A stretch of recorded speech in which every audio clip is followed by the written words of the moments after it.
de les presentacions. Perquè el text de la intervenció de l'Ara el que fa és reforçar les imatges de José. És una via introductòria. Moltes de les coses que l'Ara ens ha explicat en la seva magistral intervenció, després les hem pogut veure en el documental de José. Mira que está ahí en Honduras de Bolivia, es como si de Sierra a Moscú. Imagina la convicció de la mateixa. Tantíssimes coses, patriarcats, empoderament de les dones, i després com ho hem pogut veure, no? I totes aquestes coses. Si vos sembla, a partir d'ara, si ho creieu podem obrir una mena de taula rodona, o una xicoteta ronda d'intervencions per incidir en aquelles coses que us hagin cridat l'atenció o que vulgueu preguntar, atès que estan els dos així. Bueno, jo vull agrair, m'ha encantat el blog, bona vegada la conec de fa temps, i a tu, José, no tenia l'oportunitat de conèixer, però m'ha encantat veure també aquesta connexió entre les dues ponències. Jo volia fer una reflexió xicoteta i una pregunta, i començo per la reflexió. Suposo que la teua experiència allà i l'assassinat de Berta el va colpir moltíssim, perquè de fet així a l'estat espanyol va haver un moviment molt fort quan van ocórrer els fets. Des de la Plataforma per la Sobirania Alimentària del País Valencià vam estar una setmana de dol intens. El meu company li havia comprat 2 dies abans de l'assassinat el bitllet a Berta perquè vinguera en abril i va ser potentíssim. Em tremola la veu de pensar-ho perquè va ser algo molt potent. T'imagina tu en aquesta situació i de veres que ho sé moltíssim perquè suposo que a més en tota la família de sang i de no sang que tindràs allà haurà sigut un trago potent. I jo volia fer la reflexió de...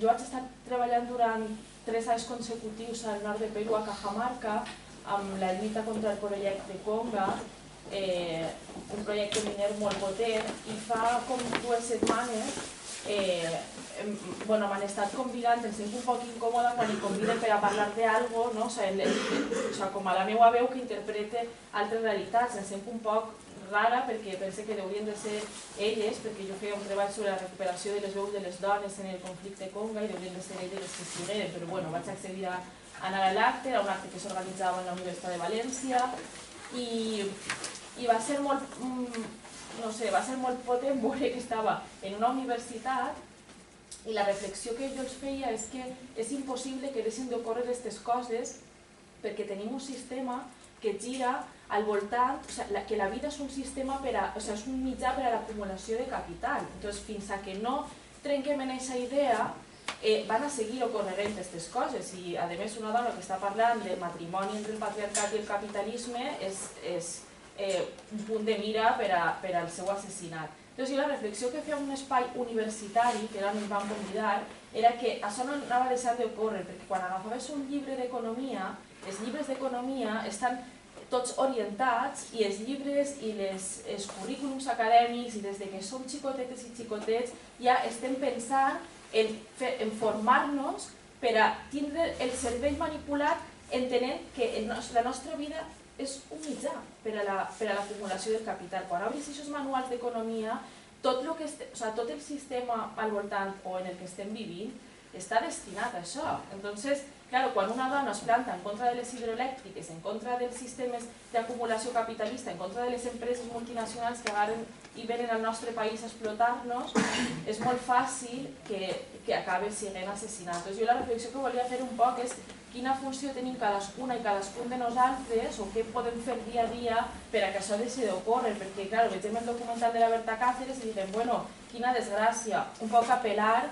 La reflexió era com un poc apel·lar a la nostra responsabilitat com a mares, com a pares, com a professorat, com a mobilització social, si estem dins d'una organització, vull dir, jo crec que això és important, aquesta petita responsabilitat que ens toca a cadascuna i a cadascun de nosaltres per a que això no córrega.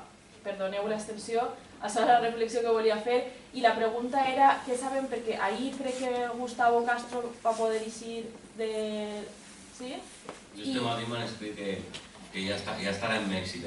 Perquè ens contares un poc i també perquè ens contares tota la sèrie d'acusacions que es van fer a les bases del COPI, des dels mitjans de comunicació, dient que l'assassinat de la Berta Cáceres podria estar causat per gent que estava dins del COPI, que era com, bueno, o sigui, ja... I un poc per a que es contares aquests dos... Bueno, primer, què podem fer des d'ací per a que no maten a més gent que està en la primera fila de combat, com és Berta Cáceres, per a parar la destrucció del medi ambient.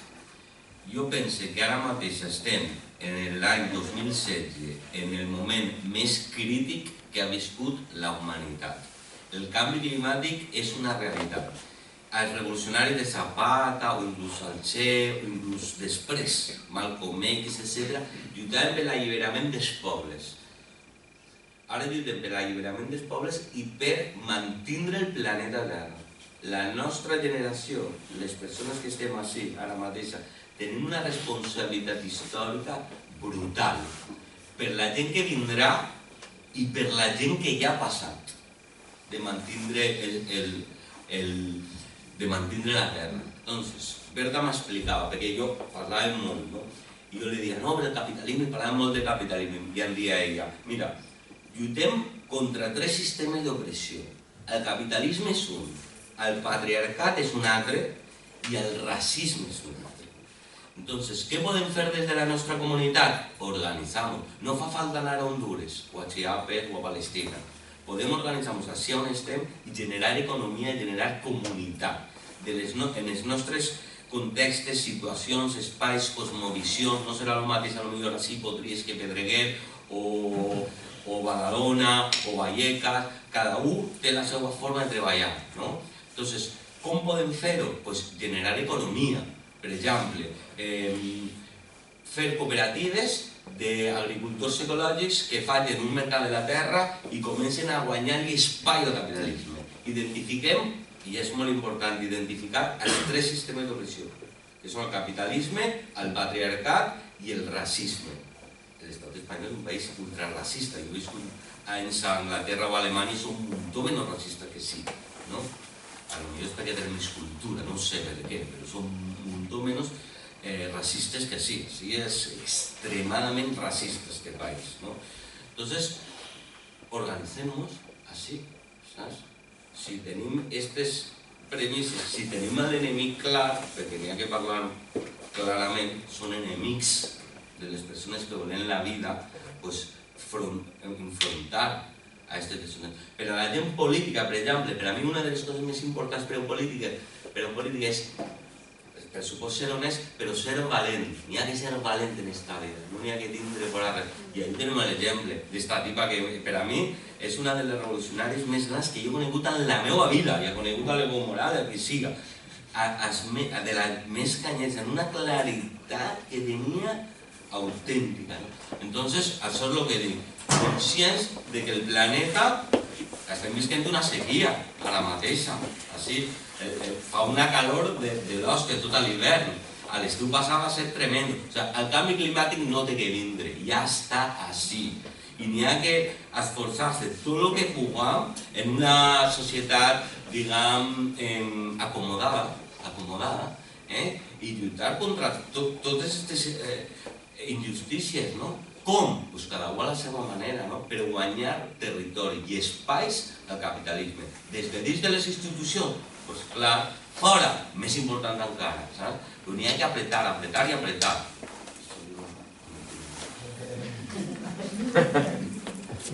En alegria, això és importantíssim. Sense il·lusió, esperança i alegria no es pot lluitar. N'hi ha que tindre alegria per a lluitar. Això és el meu punt de vista. I lo de Gustavo Castro, bueno, per a ser curt. A veure, una volta m'explicava un índio de Chiapas, un zapatista em deia, mira, el tigre menja carn, no menja herba. Tu no pots fer que el tigre menja herba. Què volia dir? Tu no li pots dir al senyor Rajoy, per exemple, que fa ja més democràcia. És que no és la seva natura. Tu no li pots dir a Mancio Ortega, que guanya 3 milions d'euros al dia, oficialment, perquè el negre tindrà un moment, al dia, que dona 2 milions, encara que sigui, al dia, i que es quede un, per a educació, sanitat, cultura, etc. És que no ho comprenen. N'hi ha un moment de confrontació. La confrontació que va tindre Berta en el Banc Mundial i l'FMI, l'imperialisme nord-americà, xino i europeu, doncs la va matar, però va ser valenta, va dir. Si n'hi ha moltes Bertes, jo dic que guanyem la batalla, saps? I lo de per què dic tot això? Perquè és normal que el govern d'Hondures, que ve del cop d'estat, perquè, clar, Hondures ara mateix és un laboratori. Els think tanks, els grans pensadors de l'economia, el que volen fer és un nou model per al món. Nosaltres, així en l'estat espanyol, visquem el neoliberalisme, que és un model econòmic que va començar Pinochet, Margaret Thatcher i Ronald Reagan als anys 80, 70-80, no? Ja s'ha implementat. Això és el que estem visquent ara mateixa. Però n'hi ha plans per a fer un model que va més enllà del neoliberalisme, que està dins d'un sistema capitalista. El liberalisme, és que n'hi ha que entendre on estem.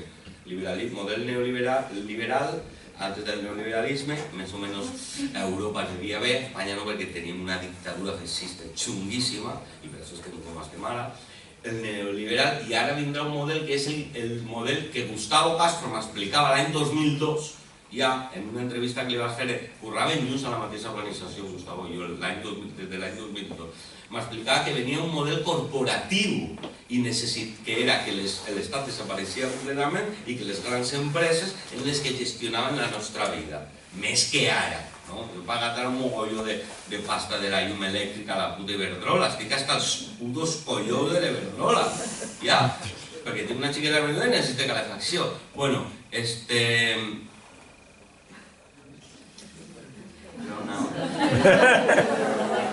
Gustavo. Molt bé. I Gustavo m'explicava que anem a un model que és el corporatiu. I el país d'experimentació d'aquest model és Hondures ara mateix. O sigui, no n'hi ha res arreu. Ells fan un cop d'estat, igual que li va fer a Allende, per aplicar el neoliberalisme en un xèrif que matara tot el món i s'oposara a aquest model, que va ser Pinochet, i els Hondures estan practicant ara mateix un model que s'implementarà, si no ho farem, amb molta confiança que el pararem, és el corporativisme. És Hondures el laboratori ara mateix, no? Entonces, no podem demanar-li al govern d'Hondures si és al tibia que Mendigerova. Farà tot el que sigui per a desprestigiar una organització revolucionària com el Copín que lluita per els drets dels pobles, per nosaltres i per tot el món. El pulmó del món és Centroamèrica, tota Mesoamèrica i l'Amazones. Si es carreguen això, de què fem nosaltres? Entonces, per sort, o sigui, tot el que diuen tots els mitjans de comunicació, l'església evangèlica, la catòlica, la jerarquia, perquè després n'hi ha de base que són de puta mare, ojo, parla de la jerarquia. Inclús el Papa Francisco a mi em pareix un tipus de puta mare, ojo, dins de lo que fa del Vaticano, era col·lega de Berta. Berta parlava directament amb el Papa i li deia pum, pum, pum, pum. I aquell escoltava, per lo menos que escolta una tipacina revolucionària de puta mare. Però bueno, entonces, no podem dir, no, que el govern d'Hondures allibera a Gustavo Castro. Joder, és com dir-li a Bush que alça la bandera de la pau, tio. No, està ben clar. N'hi ha que fer una lluita molt forta, amb molta pressió, tallant carreteres o el que faci falta per a que s'allibera el company.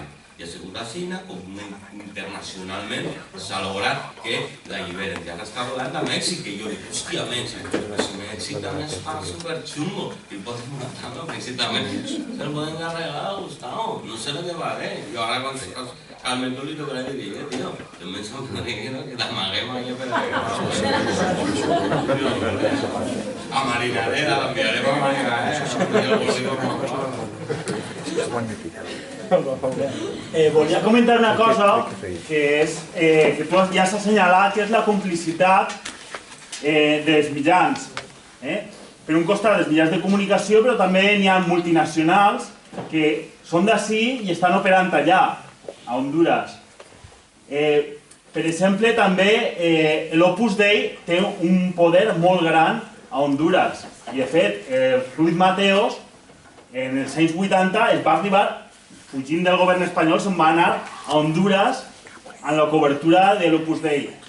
Jo vaig conèixer el 2006 a Berta Cáceres, estava fent una labor d'acompanyament. En el moment que vaig anar, realment estava visitant ràdios comunitàries i la parella de Berta Cáceres, el Salvador Zúñiga, havia tingut un enfrontament en un terratinent i l'havia fet una xicoteta ferida en un dit, no era molt important, però l'havia amenaçat de mort. Aquesta setmana vaig estar amb Berta i vaig poder veure com realment les multinacionals d'ací estan explotant el poble d'allà per aconseguir productes que després estan venent d'ací. Gran part de la zona de costa hondurenya i dels territoris més fèrtils estan en mans de multinacionals com la National Fruit Company. Però és que després vaig estar en comunitats en la costa, les comunitats garífunes, en la costa del Carib, en concret en Triunfo de la Cruz i en San Juan de Tela, i el que vaig veure em va deixar al·lucinant, que tu ja ho has dit abans. És que realment estan entrant els paramilitars a les zones que tenen platja, estan ametrallant les cases, estan fent fora la gent i estan construint hotels. I en molts casos, com aquests hotels tenen 4 plaques solars i un pou, diuen que són ecotels. I el colmo és el de les illes. El tema de supervivientes en Honduras, això ho has explicat molt bé. I és que és tal qual. Arriben els paramilitars a una illa, els fan fora, claven a 4 famosos, fent l'idiota, i això és el que nosaltres estem consumint. Però això, si algú alguna volta viatja a Honduras, per favor, no acabeu en els hotels de 4 o 5 estrelles que n'hi ha ahí, perquè és una manera de finançar directament els paramilitars. I sobretot, sé que no serà el cas, però si que queda algú que no vega Telecinc, no vega Supervivientes. No, la tele apagada. Ho veig directament al producte. Ni Telecinc ni res. La tele, pum, t'agarres un llibre de puta abans que pas... Va 20 anys que no Però és un documental de José Gallà. L'únic que és Wyoming i futbol, perquè són futboleros, que algunes són de frente. Les qüestions que vulgueu plantejar.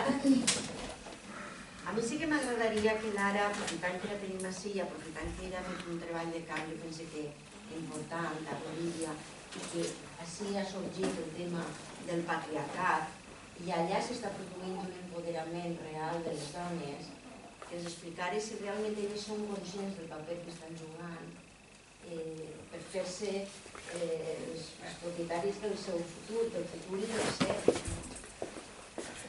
De les 3 comunitats que estudiava,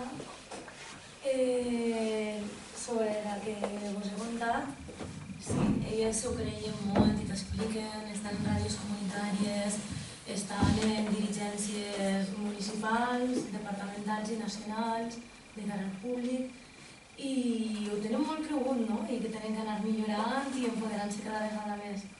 En l'altra comunitat que estava investigant, vaig demanar parlar per lo menos que meitat foren dones i tot eren homes, o sigui que mal.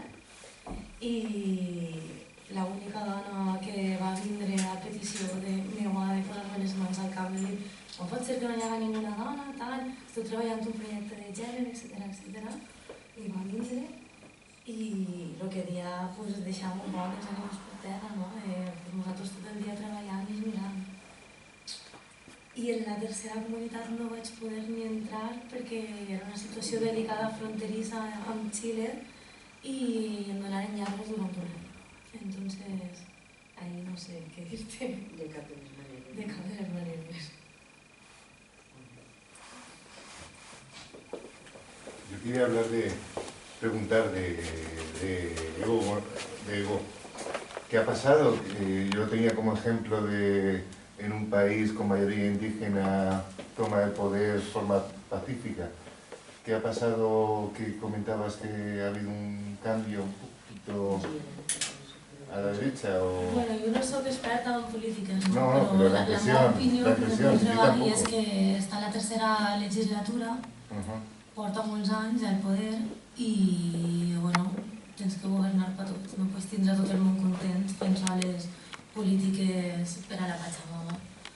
Clar, la part oriental del país, les bases i els votants són neoliberals, hi ha grans transnacionals de Daxa i d'altres cultius, i els interessos són altres. Jo crec que simplement és estratègia política per a tindre aquesta part contenta, però fa poc va haver una cumbre sobre la terra i ahí es debatí sobre l'aprovació de transgènics, etc.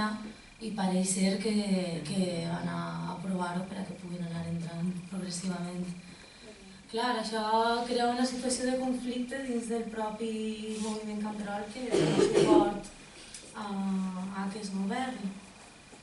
I a la vegada se suma que hi ha un referèndum per a decidir poc per a que Evo pugui ser reelegit indefinidament i inclús es rumorejava, però això jo no ho sé cert, la possibilitat de que es poguera considerar com a president vitalici. I és la causa. Aleshores, la gent que està més combativa està en contra i l'estratègia comunicativa és declarar a tota la gent que no està a favor d'Evo dir que són de dretes. Però no és de veres, hi ha moviment indígena que està molt en contra de les polítiques del MAS i hi ha intents de refundar el MAS i amb la ideologia originària. Ara està caldejat.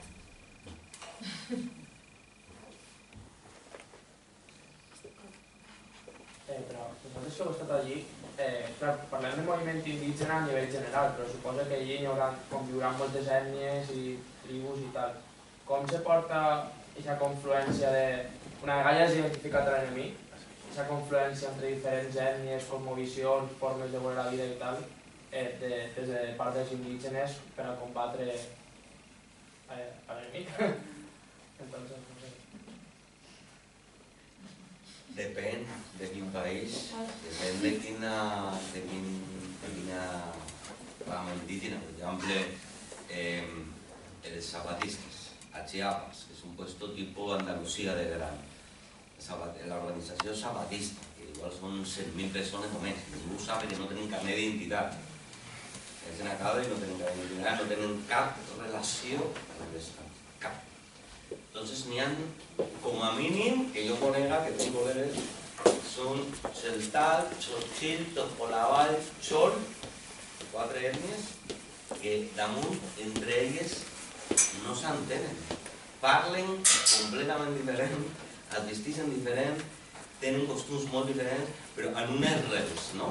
Per exemple, la daxa, el maïs, el frijol també, són les coses que cultiven, la forma comunitària, entonces són molt diferents, inclús depenent a on has viscut, no? En el cas del zapatista és molt radical perquè ells van liberar moltes terres, no ho van fer realment, per a treballar de forma comunitària, però n'hi ha uns que són a Xochil, que una anècdota per a veure si en una qüestió palpable es pot entendre més, que és la pregunta superabstracta.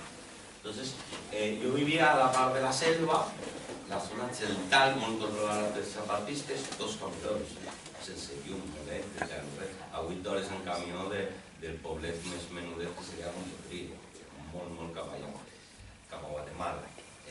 Entonces ahí vivien les celtals, que són cosins germans dels txotxils, que són pareguts, és com espanyol i italià, no?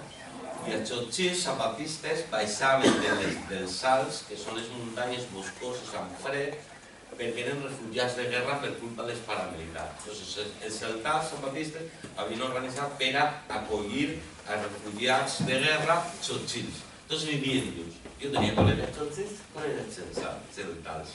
Jo vivia, i jo sabia, jo entrava a Sacada, allí tot és de tot, allí no n'hi ha delinqüència, no n'hi ha res, no n'hi ha portes tancades, no? Entonces jo veia com treballava un i com treballava altres. Els txotxils venien d'una història que no tenien terratenents, no eren esclaus, i els celtals eren esclaus. Què passa? Quan arriba la llibertat, els celtals estan més temps a la mà callitats, disfrutant de la vida, i els Churchill són més corrents, perquè no han tingut... Tenen més coses, tenen menjar tot l'any, la casa més arregladeta i tot, i dius, hòstia, no vaig a culpar els celtals, perquè si els celtals han sigut esclaus tota la seva puta vida, esclaus de veritat, des de l'any 94, esclaus com Django, la pel·lícula de Tarantino, Xina, però fins l'any 94, encara queda molt, perquè si no és zapatista, encara eres esclau, ¿no? Entonces, estaven més relajats, ¿no? Entonces, no sé, és una reflexió per a dir la diferència tan gran entre un to etnies indígenes molt diferents. Però tenen una cosmovisió, com heu vist, els lenques d'Honduras i el que parlava l'ara de Bolívia, la terra, l'espiritualitat, la comunitat, no com a forma tipus nosaltres que diuen anem a fer comunitat, no, és que la comunitat ja està feta. Així el que fa falta és fer comunitat i activar la comunitat. Allà potser el que fa falta és activar la comunitat, ja està feta, no? Entonces són qüestions diferents, som part de la terra, s'entenen com a part de la terra, o sigui, l'àvia és part d'ells, o el riu, la terra, les fulles, els pardals, és com tot és part de mi. No és que, ai, que bonic el pardal, anem a cuidar, aquestes terres són nostres, no, són de tot. No sé si m'ha explicat. És difícil, des de la concepció occidental, sense haver viscut allí, tindre clar els conceptes i això, com res té una propietat, perquè tot és de la comunitat. Per exemple, ara que parles de propietat, n'hi ha moltes formes de colonialisme i neocolonialisme. Ara mateix, per exemple, les empreses farmacèutiques, que són de lo pitjor que n'hi ha en el món, el segon sector més gran del món, el primer és l'armamentístic, després de la indústria farmacèutica, Bayer, Novartis. Si podeu evitar tota aquesta basura xunga que no cura, perquè si curara no seria negoci. Entonces, pues lo que fan ells és agarrar les coneixements dels pobles indígenes. Se'n van a una comunitat i diuen, hòstia, estos es curen, jo que sé, una malaltia, se la curen d'esa planteta. Entonces lo que fan és, fan confiança en els indígenes, o compren directament amb pasta, perquè hi ha molta misèria, i li furten els coneixements per a fer la pastilleta que ens venen a nosaltres, no? I la patenten. Entonces, a l'indígena, i això ho discutim, els indígenes continuen venent en el mercat del poble la planteta que cura el mal de panxa. Quan arriba la policia i diu, aquesta planteta està patentada. Això està prohibit, tu no pots vendre la planteta, és propietat de l'empresa Novartis o Bayer. L'indígena flipa perquè no entén el concepte de propietat d'una planta. I el tanquen a la presó sense entendre l'indígena, que no parla ni espanyol, per què l'han tancat. La propietat d'un riu, d'una planta, de la pluja, inclús com a Bolívia. Sí, els documentals ho molt bé, no? Quan intenten presentar l'aigua, fins i tot la de la pluja.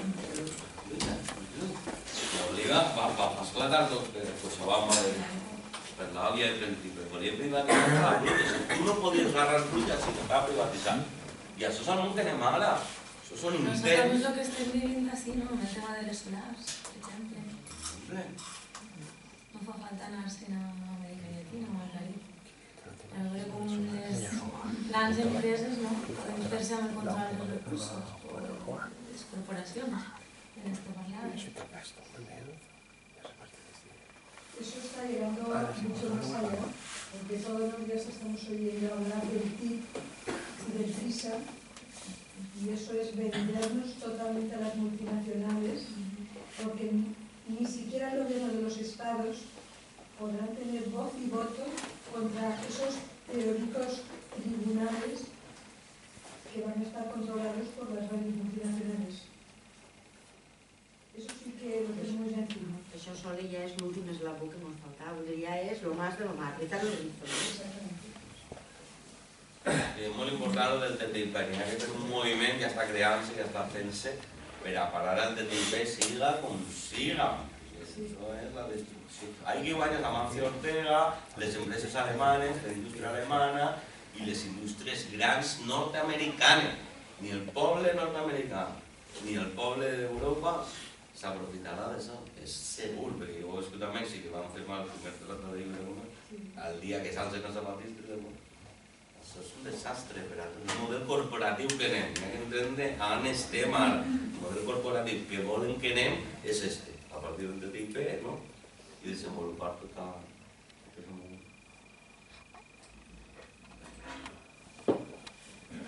Més qüestions? Voleu plantejar les coses? Si no, si continuem pensant i parlant. Has hablado de que llegan a hacer transformación de sus productos, empresas transformadoras. Sí. A ver, yo esa idea ya la tengo en un medio ambiente y, por ejemplo, yo soy lo he encontrado que en la Comunidad Valenciana hay una falta de empresas transformadoras. Entonces me ha parecido muy interesante lo que has dicho, porque eso les da una segunda salida. Una cosa es el producto fresco, Claro, pero tú me has dicho que normalmente es para un consumo familiar. Luego, si sobra algo, lo pueden vender, pero creo que es muy importante es que se transforme, porque entonces evitas el que se pueda estropear el producto y además darle esa segunda salida que le puede reportar un aporte económico a la comunidad. I si me I permetes, el producte el venen tot i no en generem prou per a... sobretot perquè treques aquesta economia de subsistència, d'autosubsistència, per a generar i poder tindre una altra font d'ingressos que els serveix per a altres necessitats, per a cobrir altres necessitats. En aquest cas, la diferència també és que la figura que han adoptat és dotar d'un braç jurídic econòmic a la pròpia comunitat. O sigui, com és que la comunitat és productora i vendedora. Con lo qual, tots els membres de la comunitat és com si tot apotries facturarem a eixa, o sigui, treballarem en eixa planta transformadora i facturarem a nom de potries. Això vol dir que ningú de la comunitat es pot quedar fora i que es debatís tot assembleàriament, amb la diferència de cooperatives i d'altres figures. Només en productes concrets, com el menjar a l'escola, allò que derivaven a l'escola, no? El menjar, vist el menjar, el des del juny este, no? En les seues bosses i tal, que va directament a les escoles, no?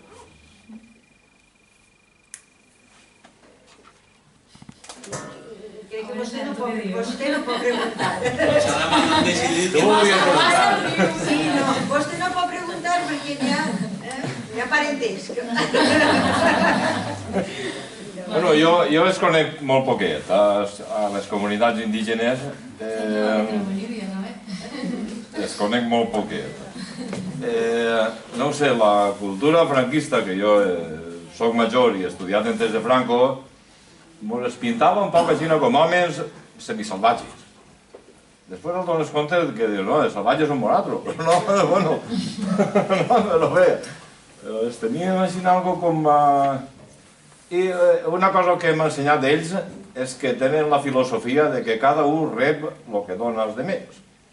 Si tu dones alegria i bon rotllo, els demés el tornen alegria i bon rotllo. Si dones vara i incomprensió, els demés el tornen incomprensió. I no sé, és una reflexió així que em va llamar de les coses que més he après d'ells, dic, veus? Tenen una filosofia diferent, així acaba per ell, parlant tot clar. I estos tenen així més un sentit més de la propietat comunitària, no? Quizás...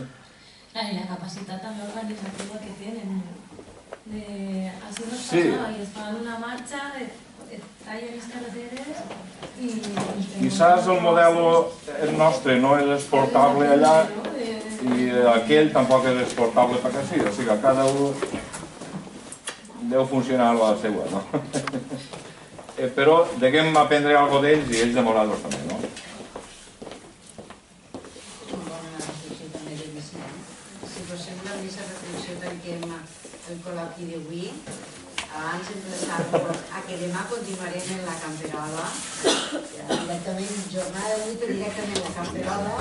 A les 9 del matí eixirem des de la plaça de l'Ajuntament i farem una passejada interpretativa un acte divulgatiu, però també lúdic i també reivindicatiu. Farem en companyia de l'ambientòleg Ismael Aznar, ara sí, Ismael Aznar Frasquet, estava per ahí fa un moment, Ismael està ahí, no m'ha sabia el dir, no ho tinc clar. Està ahí, i també en companyia de, bueno, Ismael és de Vell de Potries, però de Jasmina,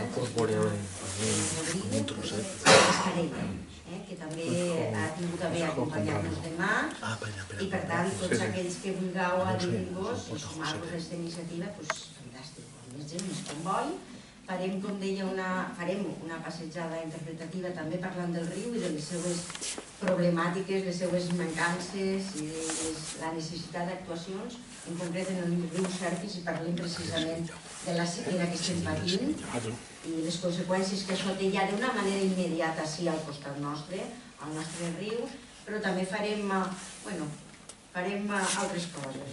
Acabarem el que és la passejada, la ruta a l'arbre de Merlí, a Llidoner, que sabeu que està en terme municipal d'Ador, però que el sentim com a propi els veïns de Potries i que tindrem oportunitat de fer un acte reivindicatiu, entre cometes, perquè estem treballant per aconseguir que siga declarat arbre monumental, i això també és una iniciativa que a partir de la gent del poble, per tant parlarem també d'això, i després, res, a la tornada dinarem tots plegats a la plaça del País Valencià, herbes mengívoles, calçots, que no sé si són calçots, alls porros, o sé no entendre, que no els he vist, són enormes, però bé, són una sabecina, però bé, dinarem tots junts, i després, això sí, hi haurà un taller de jocs tradicionals per als més menuts, continuarem un dia de convivència tots junts,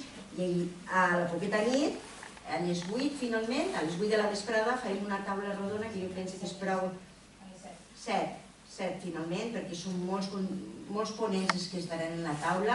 És una taula rodona que portem treballant ja fa un cert temps per intentar tindre'ls a tots, productors, consumidors i administració. I sembla que va produir-se, perquè ens han confirmat la seva presència així, representants dels territoris. Per tant, serà un bon moment, més que de debatre, de posar en comú les iniciatives que ja s'estan duent a terme, tant a la Safor com a pobles de la Marina Alta, veure com estan fent-ho ells, quins resultats està donant-los, i també per part de la Conselleria, que ens acompanyarà la directora general de Desenvolupament Rural i Política Agrària Comuna. Sabeu que en aquests moments també s'està treballant el primer pla, el primer programa d'agricultura ecològica. També estarà bé saber per on va aquest projecte, quines ajudes es posaran a l'abast de tots aquells interessats, i sobretot també dels consumidors, perquè ja sabeu que és prou complicat també en algunes zones adquirir productes ecològics de proximitat, de comerç de proximitat. De totes aquestes qüestions i d'altres que ens sorgiran en parlarem amb un grapat d'amics que han volgut estar a Potries demà. Per tant, ho deixem així, us convidem a que demà ens posem les espardelles i fem aquesta passeig. Gràcies a tots i a totes.